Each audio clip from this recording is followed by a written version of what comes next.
Hello YouTube and YouTube comrades, Team Nozar here with my Magic the Gathering card of the week. Before I get started, I apologize for my voice. I am actually currently sick. I actually went home from work early today because I wasn't feeling good. On top of that, I somehow magically burnt my tongue, so the very tip of my tongue is currently numbed. And also, as you can tell, I'm wearing my Decepticon hat again. That's because my hair is, well, it's not as bad as I thought it was. Decepticon hat's going off because it's not helping my headache. And as you can tell, I'm kind of flushed. I'm really hot. I'm running a fever. But because I love you guys so much, I am attempting to record. But anyway, enough about me. I know you all clicked on this video to see what my card of the week was.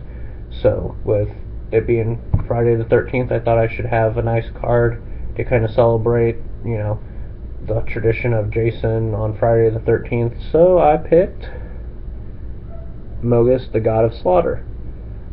He's indestructible, has the ability of, when you have a devotion, if you don't have a devotion to black or red, I don't know why I just froze there. Anyway, as long as you have a devotion to black and red, he is a creature, but you have to have 7. Devotion is pretty much, say you have him on the field, and just him. Your devotion is 2 to red and black, because he has 1 red, 1 black. And then his last ability is, while he's on the field, at the beginning of your opponent's upkeep, they either take 2 damage or they have to sacrifice a creature. It's really good for field control, and if you do have 7 devotion to red and black, then he's a 7/5 on the field that's indestructible. You can't really just sit there and let a 7/5 rampage through the field, so he'd definitely have to be taken care of. And with him being indestructible, the only thing you can really do is make him negative. You gotta at least make him -5 unless there's something on the field that powers him up. And you also have to worry about the fact that he is also an enchantment, though. So he can be exiled by cards that says exile target enchantment or exile target creature. So it's kind of, especially with Thanos, they did have a few cards out there that exile target enchantment. So you got to be careful with that. But other than that, if you're going up against like a red and black deck, they're not going to be having a lot of exile cards or destroy this. Mostly just negative and destroy cards. But I think he's a really good card, and since he is the God of Slaughter, and Friday the 13th is notorious for the Jason movies, which is kind of a slaughter fest, everyone dies, I thought it'd be nice to see him. And with combos with him, there are cards out there like the zombie assassin, I can't think of his name, it's like Thrax or Tharnax. Whenever a creature is sacrificed, he gets a +1/+1 counter. Mogis makes him sacrifice a creature. He gets +1/+1 counters. And then in most red and black burn decks, he's really good for field control. That way your opponent can't keep cards on the field, or they can't keep their life points up. So yeah, he's really good for aggro. And once he becomes a creature, then he pulls all the aggro off of your other creatures, giving you time to whittle down your opponent. So I thought Mogis is kind of a good card. He's by far my favorite god.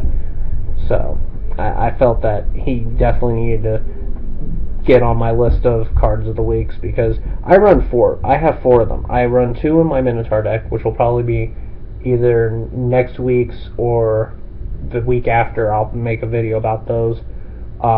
He's in my Minotaur deck. I run 2. And then I have my old Rakdos Burn deck, and I run 2 into that. So, as you can see, I definitely like Mogis. He's sadly not my playing mat. My playing mat is the Blood Crypt. A friend of mine recommended me get the Blood Crypts, so kind of an inside joke back in Job Corps. But anyway, definitely gotta say Mogis is my favorite god.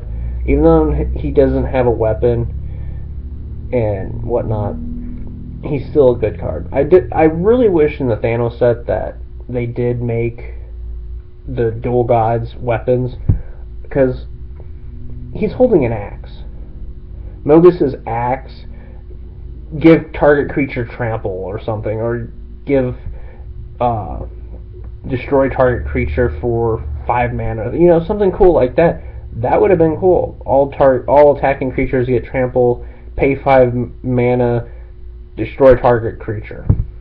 That would have been great.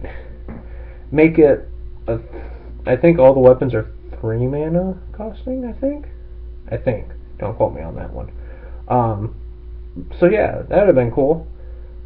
But I don't work for Wizards of the Coast, so can't exactly make the card. But yeah, I like Mogis. He's my favorite god out of all of them. I like his ability. It really helps out with the whole aggro, especially in red and black, because red and black are big aggro style decks, for those who don't know. And if you are going to make one, I do recommend this. Now, right now, it's February 13th, 2015. He is still standard, but he's about to fall out of rotation. I want to say in the next 2 expansions, maybe 3.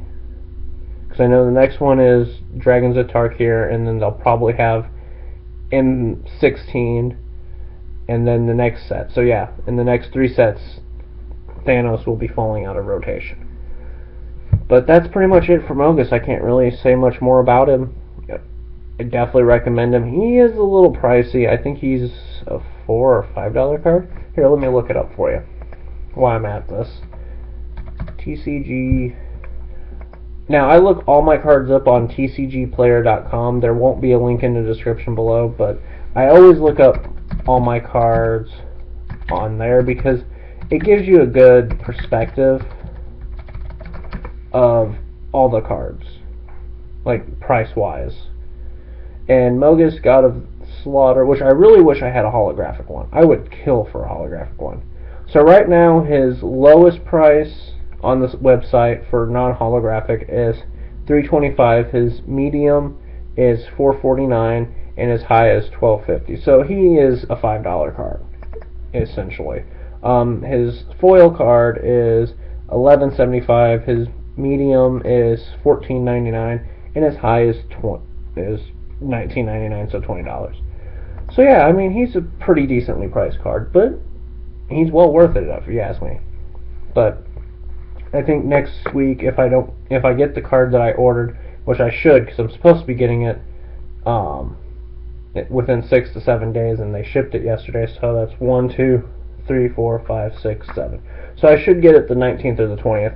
Once I get the card that I ordered, I will definitely show off my current and only standard deck I've ever built. Most of the time I just build casual decks where it's pretty much just legacy or modern, but my Minotaur deck will be my first ever standard deck, at least for another 3 blocks. Will it see any action? Probably not. I work a lot. I work 20 hours one week and then I work 30 the next. But if I work Friday, then I'm off Saturday. If I work Saturday, I'm off Friday. So I never really get that, and I always open the subway that I work at. So yeah, staying up until like 1 in the morning is not a good idea for me. And then driving back from Washington, where I go and play Magic, not fun. So definitely can't be working the day that we go. I definitely do want to go back and play some more Magic. I know the place that I go, Gamers Empire, every other week they switch. They do a draft one night and then they do standard the next. I definitely wish I could go to one of their standards. I might try.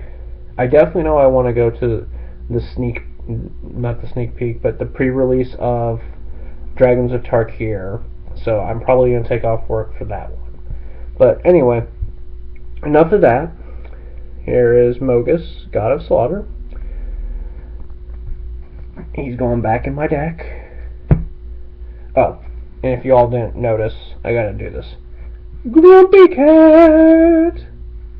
That's the deck sleeve for my Minotaur deck. Reason why, it pisses people off. But anyway, enough of my advertising for Gamers Empire, TCG Player, and my Minotaur deck. I hope you all enjoyed my card of the week. If you didn't, tell me down below. Tell me why you think the card's crap and shouldn't be on my list of cards of the week. If you like what I said, give me a thumbs up. And don't forget to subscribe to my channel. And as always, YouTube comrades, rock on.